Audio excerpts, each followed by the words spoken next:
patients here today with special needs para po mauna na po ang privilege speech ng ating mahal na kapatid na si Senator Pia Cayetano. May we recognize her, Mr. President, to avail of the privilege hour. Yes, of course. If there is no objection, we will proceed with the privilege hour earlier, and therefore, Senator Pia Cayetano is recognized. You may deliver. Thank you, Mr. President. Mr. President, I rise on a matter of personal and collective privilege. We celebrate the 10th anniversary of the Rare Disease Act, Republic Act 10747. Meron tayong mga sound. Pwede bang, may we ask, merong, I don't know kung YouTube yun or... May we ask the other members to adjourn their meeting so that the Senator Pia Cayetano can be heard by everyone? Thank you, Mr. President. Meron pa rin eh. Thank you. We celebrate the 10th anniversary of the Rare Disease Act, Republic Act 10747, which I sponsored on November 5, 2015. We need stronger implementation, my dear colleagues, which is why I'm standing up today before all of you. Under Presidential Proclamation 1989, series of 2010, we observe the last week of every February as National Rare Disease Week, culminating in Global Rare Disease Day on the final day of the month, February 28. Let me define rare disease. It refers to disorders such as inherited metabolic disorders and other diseases with similar rare occurrences as recognized by the DOH under recommendation of the UP National Institute of Health. It does not include catastrophic and life-threatening forms of frequently occurring diseases. So let's emphasize, rare nga po ito. Hindi ito yung madalas natin nakikita. I have pictures here of persons who have the rare diseases, but I'll tell you more about it later on. The theme for the 2026 Rare Disease Week, More Than You Can Imagine, reminds us that while these conditions of individuals are rare, the community is massive. Globally, the World Health Organization estimates that over 300 million people worldwide live with approximately 7,000 types of rare diseases. And these are the rare diseases that have been diagnosed. Napakarami po, Mr. President, that are not diagnosed. And what's even sadder is it may be diagnosed but there is no cure. Or there is a cure but the pharmaceutical companies would not invest in it because konti lang ang may sakit. So wala silang return of investment para sa mga taong ganito. So napakalungkot talaga, Mr. President, when we understand the condition that persons with rare diseases have to live with. What is very heartbreaking is 70% of patients are children, according to the WHO. In the Philippines, we recognize some 6,500 individuals with rare diseases. We believe that there are many, many more, but they remain undiagnosed, Mr. President. These 6,500 alone have 159 known conditions identified by the UP National Institute of Health. In 2025, the 78th World Health Assembly adopted a historic resolution co-sponsored by the Philippines, recognizing rare diseases as a global health priority and adopting a 10-year global action plan. This plan includes integrating rare disease management within universal health care, ending the long and difficult journey of rare disease patients to receive accurate diagnosis through expanded genetic testing, and fostering international research and data sharing. Joining us today, Mr. President, is my hero. His name is Dicoy Magdaraog. He's in the back in a wheelchair. Dicoy, welcome. I think he's been here maybe 4 or 5 times. We have invited him as a guest many times. He is now a patient advocate for the Philippine Society for Orphan Disorders. He has been living with Pompe's disease, which causes muscle weakness that worsens over time. But Mr. President, Dicoy's story is inspirational.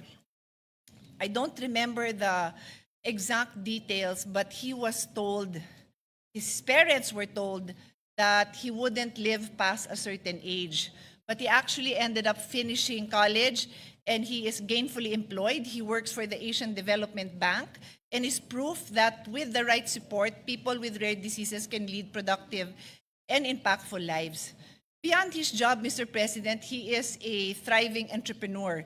Later on in the lounge, I brought his product called Decoys. Many of you have probably tried it. It's a chicken pie na napakasarap.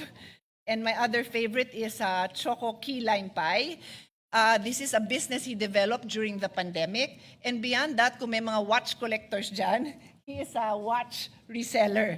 So talagang ang dami niyang entrepreneurial skills despite his physical limitations. His experience during the pandemic is worth noting, Mr. President, because he almost died. In the first year of the pandemic, he had problems getting his treatment and medication. What he normally would receive twice a month, he was only able to get 4 times throughout the year. Missing his regular treatment cost him his ability to use his hands. Naka-wheelchair na nga po siya. He needs assistance to breathe na wala pa yung kanyang ability to use his hands.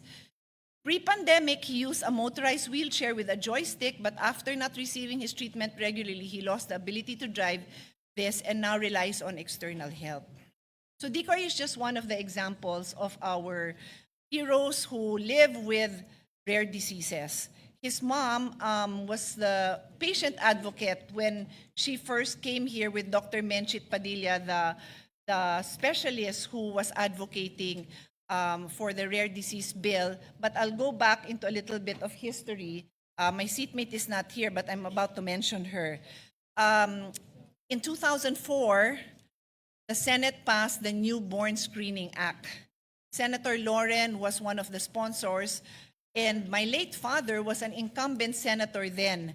I mention him because the proponent of the bill, Dr. Menchit Padilla, who was then head of the NIH, was my doctor because I had a baby who in utero was diagnosed with trisomy 13. I was told to see a geneticist when I returned to the Philippines if I wanted to understand the condition of my son, the life expectancy, and so on and so forth. I did not even know that the term rare disease existed, and I didn't know until years later when I was a senator that his condition was actually called a rare disease. At that time, when I met Dr. Menchit Padilla, I was probably 7 months or 8 months pregnant with my son, and we were able to determine, to confirm what I learned in the US, that he had trisomy 13. What that means is, in a normal human being, you have 23 pairs of each chromosome. Sorry, a pair of 23 chromosomes. So that's 23 times 2, 46. My son had 3 of chromosome 13. That's why the condition is called trisomy 13. Tatlo yon. So yung total chromosomes niya is not 46 but 47. And in the case of my son, he was born, he was perceived to be blind and deaf, with a hole in his heart, with tumors in his kidney. He had the 6th finger. I was told he would never walk or talk. Those are the manifested conditions of his rare disease, which I only found out later, as I said, was called a rare disease. So anyway, when I met her, we talked about this bill that was pending in the Senate, and that was the Newborn Screening Act. And the importance of this is that upon birth, the infants would be given screening, and this screening would detect many conditions that could save their lives. So she said, baka pwede mong banggitin yan sa daddy mo kasi senator siya. Sabi ko, of course, I will tell my father and I'm sure he will support. So di ko na yan nasubaybayan, basta nalaman ko na lang pumasa yan. Years later, who would have thought that I would become a senator and I would have the privilege of working with Dr. Padilla again, and this time on her new baby, the rare disease bill. When I was working on it, that's the only time that I Googled and found out that my son's condition was considered a rare disease. So akala nung mga bago kong staff, inspiration nung bill is my son. No, ang inspiration ko was Decoy. Nataon lang na yun din pala ang category ng sakit ng anak ko. So, we passed this landmark bill, like I said, in 2016, so it's been 2 years, and this has really been a game changer in paper and in principle if we are able to implement what the law indicates there. So let me run through this, Mr. President. A person with a rare disease should be able to have access to a PhilHealth package, which includes, of course, the newborn screening that I had earlier mentioned. This is able to detect 28 plus congenital or metabolic disorders. It also includes the Z benefit package for 10 rare diseases currently, and it includes Pompe disease, which as I mentioned, Decoy has, and maple syrup urine disease. It also includes medical assistance to indigent and financially incapacitated patients. The law also requires that we continue to advocate continuing education for our health providers because they are the first line of defense. If they cannot spot this, if they cannot refer the patient to a specialist who can provide more in-depth examination, then that window to provide help might be lost. So we need to continue to provide this kind of support. So where are we now? As senior vice chairman as the Committee on Finance, we have continually worked with the advocates to provide budgets for rare diseases and the newborn screening program. In 2024, DOH reported the country reached 96.8% coverage, representing 1.20 million over 1.35 million newborns, meaning to say, dumaan sila sa newborn screening. So 96.8% is very high. Sana tuloy-tuloy po yun. And then currently we have 4,106 newborn screening facilities. So hindi lahat ng health center may newborn screening facility. We currently have 4,000. I think we can afford to have more, but what is also important is that educated yung mga health professionals natin manning these places. The UPNIH budget for newborn screening reference centers, this is an office under the UPNIH that provides technical assistance to the DOH in reaching the ultimate goal of screening Filipino newborns for common life-threatening heritable disorders. We have also put in budget every year for this. Hindi naman ho napakalaki, 20 million, 28 million, may taon lang na 5 million, hindi naman napakalaki. So we just really want to make sure that this program is successful. Finally, I'd like to connect this to the SDGs. As party to the 2030 Agenda for Sustainable Development Goals, particularly SDG 3 on good health and well-being, the idea is to increase our efforts to address a wide range of diseases. According to the WHO, the vision of the Sustainable Development Goals is a world in which no one is left behind, including people who suffer from rare diseases. The topic of rare diseases is of paramount importance and often overlooked in the realm of public health. To conclude, as we mark the 10th anniversary of the Rare Disease Act, let us strengthen our shared resolve.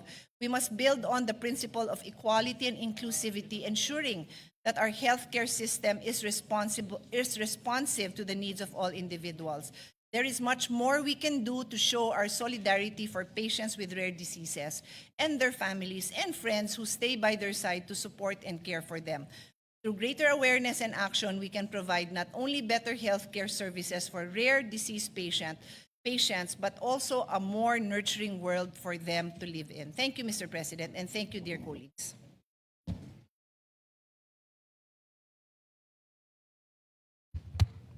Majority Leader.